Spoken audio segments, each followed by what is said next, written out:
আসসালামু আলাইকুম everyone, welcome back to my channel. পুলি পিঠা তৈরি করার সময় অনেকেরই পিঠা বানানোর সময় ফেটে যায় এবং দুধে জাল করার সময় পিঠাগুলো ভেঙে ভেতরের পুরটা বেরিয়ে আসে, আর লালি অথবা গুড় অ্যাড করলে দুধটা কেটে যায়। কিভাবে পিঠা বানালে এই সমস্যাগুলোর সমাধান পাবেন তার কিছু টিপস আজকের ভিডিওতে আমি আপনাদের সঙ্গে শেয়ার করব।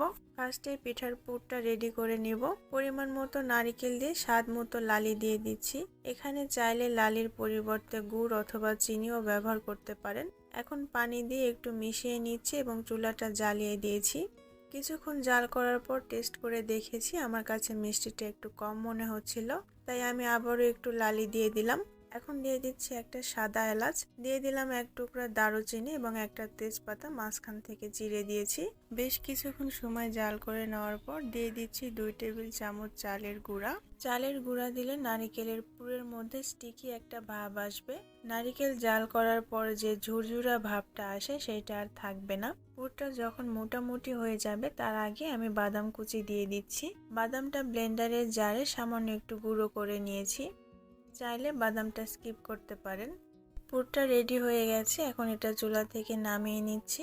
পিঠার ডো তৈরি করার জন্য দিয়ে দিচ্ছি 2.5 কাপ পানি, সামান্য একটু লবণ, 1 টেবিল চামচের মতো নারিকেল বাটা।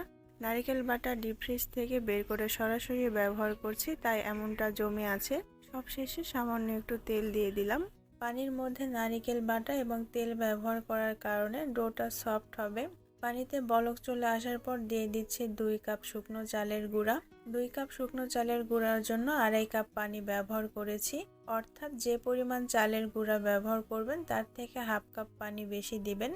যদি 1 কাপ চালের গুঁড়া সিদ্ধ করতে চান তাহলে 1.5 কাপ পরিমাণ পানি দিবেন।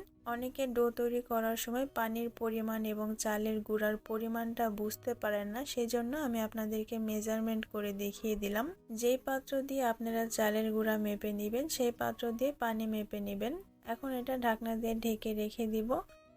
যখন তাপমাত্রা হাতের সহনীয় পর্যায়ে চলে আসবে তখন এটাকে খুব ভালোভাবে মথে নিব, আর এই কাজটা গরম থাকা অবস্থাতেই করতে হবে।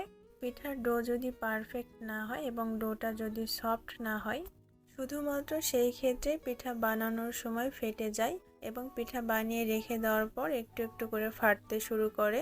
আর যখন দুধে জাল করা হয় তখন পিঠাগুলো ফেটে ভেতরের পুরটা বেরিয়ে যায়। তাই ডোটা একটু সময় নিয়ে খুব ভালোভাবে মথে নিতে হবে, যেন ডোটা একদম সফট হয়ে যায়। এবং মথে নেওয়ার পর এটা খোলা অবস্থায় রাখা যাবে না, তাহলে ডোয়ের উপরটা ড্রাই হয়ে যাবে।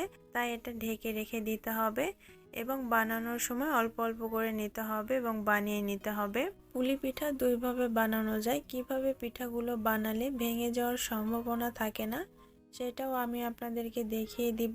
প্রথমে একটু আটা নিয়ে নিলাম, এখন একটা রুটি বানিয়ে নিব। যেভাবে রেগুলার রুটি আমরা তৈরি করি ঠিক সেভাবেই রুটিটা তৈরি করে নিব। এবার একটা কৌটোর মুখি দিয়ে বড় রুটি থেকে ছোট ছোট করে লেচি কেটে নিব। এবার একটা লেচি নিয়ে নিচ্ছি এবং মাঝখানে পুর দিয়ে পিঠাটা বানিয়ে নিচ্ছি। এভাবে বড় রুটি বানিয়ে ছোট ছোট করে লেচি কেটে সেটা দিয়ে পিঠা বানালে পিঠার মাঝখানটায় বেশি প্রেসার পড়ার কারণে পিঠাগুলো ভেঙে যেতে পারে। তাই যাদের পিঠাটা ভেঙে যায় তারা এভাবে পিঠা তৈরি না করে অন্যভাবে তৈরি করবেন। আর কিভাবে করবেন সেটাও দেখিয়ে দিচ্ছি।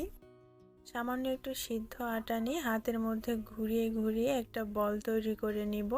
এবার 2 হাতের আঙুলের সাহায্যে একটু করে চাপ দিব এবং হাতের মধ্যে ঘুরিয়ে ঘুরিয়ে একটা বাটি তৈরি করে নিব। এবং এই কাজটা করার সময় যখন হাতে সিদ্ধ আটাগুলো লেগে আসবে এবং একটু স্টিকি মনে হবে তখন হাতের মধ্যে সামান্য একটু চালের গুঁড়া ভরিয়ে নেবেন, তাহলে আর স্টিকি মনে হবে না এবং খুব সহজে বাটিটা তৈরি করে নিতে পারবেন।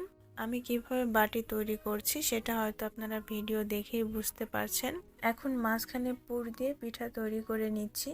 এভাবে পিঠা তৈরি করলে পিঠাটা ভেঙে যাওয়ার সম্ভাবনা থাকে না।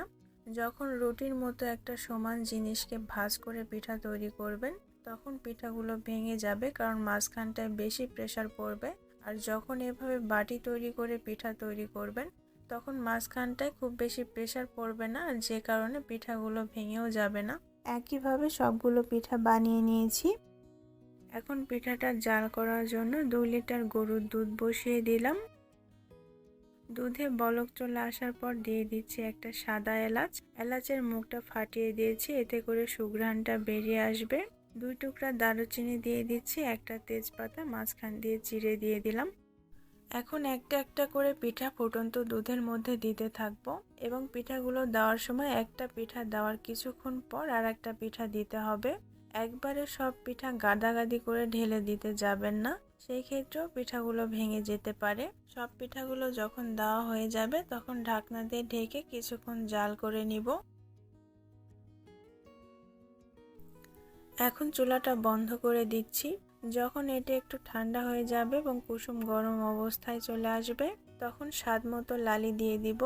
এখন নেড়ে চেড়ে একটু মিশিয়ে নিব। আর নাড়াচাড়া করার সময় খুব আলতোভাবে নাড়াচাড়া করতে হবে, কারণ গরম থাকা অবস্থায় পিঠাগুলো খুবই নরম থাকে। এখানে লালির পরিবর্তে গুঁড়ো ব্যবহার করতে পারেন, সেই ক্ষেত্রে পানি দিয়ে গুড়টা জাল করে লিকুইড করে নেবেন। এভাবে লালি কিংবা গুড় যদি অ্যাড করেন তাহলে দুধটা আর কেটে যাবে না। যদি ফুটন্ত দুধের মধ্যে লালি অথবা গুড় সরাসরি দেন সেই ক্ষেত্রে দুধটা কেটে যেতে পারে, তাই একটু ঠান্ডা করে নেওয়ার পরে অ্যাড করবেন। কিছুক্ষণ জাল করার পর যখন দুধটা একটু ঘন হয়ে আসবে তখন চুলাটা বন্ধ করে দিচ্ছি। যখন ঠান্ডা হয়ে যাবে তখন আর একটু ঘন হয়ে যাবে। এখন ঢাকনা দিয়ে ঢেকে রেখে দিব এভাবেই। ঠান্ডা হয়ে যাওয়ার পর ফিরে আসলাম, দেখেন এটা কতটা ঘন হয়ে গেছে আগের তুলনায়। আশা করছি পুলি পিঠা বানাতে গেলে যাদের পিঠা ভেঙে যায় এবং দুধ কেটে যায়, আজকের ভিডিওটা তাদের জন্য খুব উপকারে আসবে। আজ তাহলে এখানেই বিদায় নিচ্ছি। শীঘ্রই দেখা হবে নতুন কোনো রান্নার রেসিপি নিয়ে। সে পর্যন্ত লাইক, কমেন্ট এন্ড সাবস্ক্রাইব করে রেসিপি বাই আনাবিয়ার সঙ্গেই থাকবেন। নতুন ভিডিওর আপডেট পেতে পাশে থাকা বেল বাটনটি ক্লিক করে রাখবেন। দেখা হবে পরের ভিডিওতে। আল্লাহ হাফেজ।